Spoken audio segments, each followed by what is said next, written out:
அதாவது பனையூர் பண்ணையார் கட்சியும் ஐயோ உங்க ஆட்சியில் இருக்கவங்க தினம் பிச்சை எடுக்கிறாங்களா? இல்ல என்ன சார் ஐயா நான் சொல்றேன், தயவு செஞ்சு சொல்றேன், உங்க வார்த்தையை திருத்திக் கொள்ளுங்க.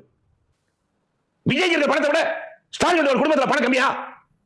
யாருங்க பண்ணையார்? உலக கோடீஸ்வரன் இருக்காங்களா இல்லையா? துபாய் ஏன் சார் மாசம் போயிட்டு வர்றாரு?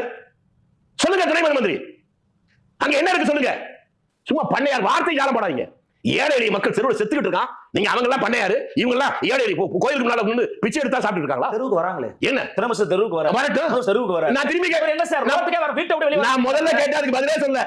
ஆட்சியில் இருக்கவங்க வரணும், எதிர்க்கட்சியார் ஏன் வரலன்னு கேட்டுட்டு இருக்கீங்க. இவர் ஏன் துபாய்க்கு அடிக்கடி போனாரு அதை கேட்ட சொல்லுங்க பதில். அங்க என்ன வச்சுட்டு வந்திருக்காரு? என்ன பாதுகாக்க போறாரு? தமிழ்நாட்டுக்கு முதலீடு இருக்க போனாரா? எதிர்கட்சிக்காரர்கள் எப்படி வேணாலும் இருக்காது வேற சார். ஆட்சி அதிகாரத்தில் இருக்கிறவர்களுடைய செயல்பாடுகள் தான் பதில் சொல்லணும். இவர்கள் ஏன் வரல, ஏன் போறேன் கேள்வி. நீங்க இதை கேட்கறீங்களா, ஏன் நேரம் போகலன்னு?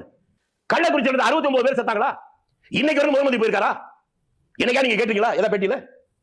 ஏன் இந்த இரட்டை நிலைப்பாடு சொல்லுங்க, எனக்கு புரியலையே சார்.